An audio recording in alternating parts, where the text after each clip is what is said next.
నమస్తే BCC news కి స్వాగతం। నేటి ముఖ్యాంశాలు।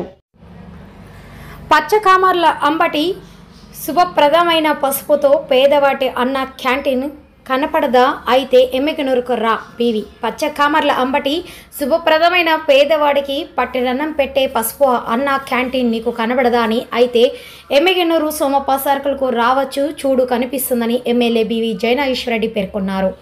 కర్నూలు జిల్లా ఎమ్మిగనూరు పట్టణంలోని స్థానిక సోమప్ప సర్కిల్లో ఏర్పాటు చేసిన ప్రారంభోత్సవానికి సిద్ధంగా ఉన్న అన్న క్యాంటీన్ను మున్సిపల్ కమిషనర్ ఎన్ గంగిరెడ్డితో కలిసి శాసనసభ్యులు బివి జయనాగేశ్వరరెడ్డి పరిశీలించారు। ఈ సందర్భంగా వారు మాట్లాడుతూ పచ్చకామర్లోడికి లోకమంతా పచ్చగా కనిపిస్తుందన్నట్లుగా అవినీతి తిమింగలాలో అయిన వైసీపీ నేతలు దుయ్యాలు వేదాలు మళ్ళీ వల్లించినట్లు అంబటి రాంబాబు అవినీతి గురించి మాట్లాడుతుంటే చాలా హాస్యాస్పదంగా ఉందని ఎద్దేవా చేశాడు। పేదవాడికి అన్నం పెట్టేటువంటి అన్న క్యాంటీన్ అన్న అనగానే గుర్తుకు వచ్చేటువంటి రంగు పసుపు రంగాని రామారావు గుర్తుకు వచ్చి తెలుగుదేశం పార్టీని జెండాగాని పసుపు రంగని అన్నారు।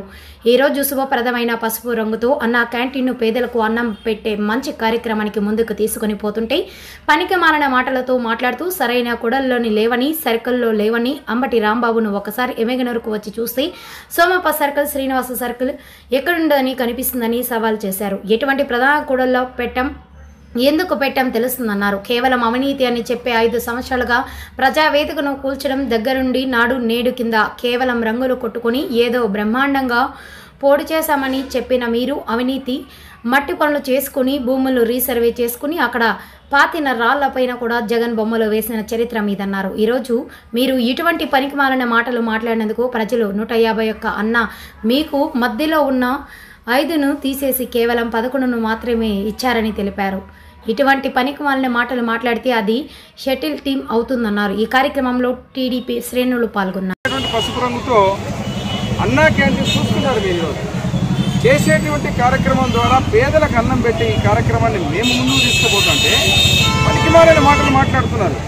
సరైన కూడళ్లలో లేవని సర్కిల్లో లేవని రమ్మని అంబటి రాంబాబు గారిని ఎమ్మిగనూరులో వచ్చి చూడండి సర్కిల్ ఎక్కడుందో ఎమ్మిగనూరులో ఎటువంటి ప్రధాన కూడల్లో పెట్టాం ఎటువంటి అన్నా క్యాంటీన్ 2 పెట్టాం ఎక్కడెక్కడ పెట్టామని కేవలం అవినీతి అని చెప్పి 5 ఏళ్లు మీరు ఈరోజు ప్రజావేదికను కూల్చడం దగ్గర నుంచి నాడు నేడు పేరు మీద రంగులు కొట్టుకుని బళ్ళు మొత్తం ఉరికి పేరుకు మాత్రం ఏదో బ్రహ్మాండంగా పొడి చేశామని చెప్పి మాట్లాడిన మీరు ఈరోజు స్వాతంత్ర దినోత్సవాలకు పోయి వస్తాను నేను స్కూల్లో బాత్రూమ్స్ లేవు క్లాస్ రూమ్స్ లేవు। ఈరోజు విద్యాశాఖ మంత్రులైన నారా లోకేష్ బాబు గారు తీసుకున్న నిర్ణయంతో ఇంటర్మీడియట్ పిల్లలకు మొదటిసారి ఈరోజు పుస్తకాలు ఇచ్చొస్తున్నాం।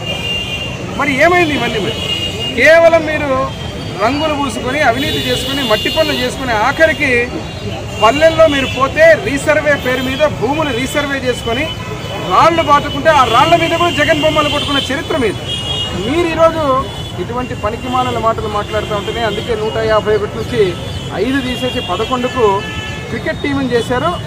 భవిష్యత్తులో ఇట్లా పనికిమాలిన మాటలు మాట్లాడుతూ ఉంటే షటిల్ టీం అవుతుంది అంటే ఇద్దరే ఉంటారు మిగిలేదిగా। కాబట్టి ఇటువంటి కాదు ప్రభుత్వం ఈరోజు అధికారంలోకి తెచ్చిన తర్వాత చెప్పిన ప్రతి హామీని నెరవేరుస్తూ ముందుకు పోతా ఉంది।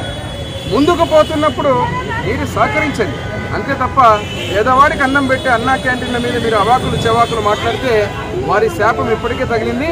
రానున్న రోజుల్లో ఇంకా పుట్టకథలు కూడా ఉండమని తెలియజేస్తారు।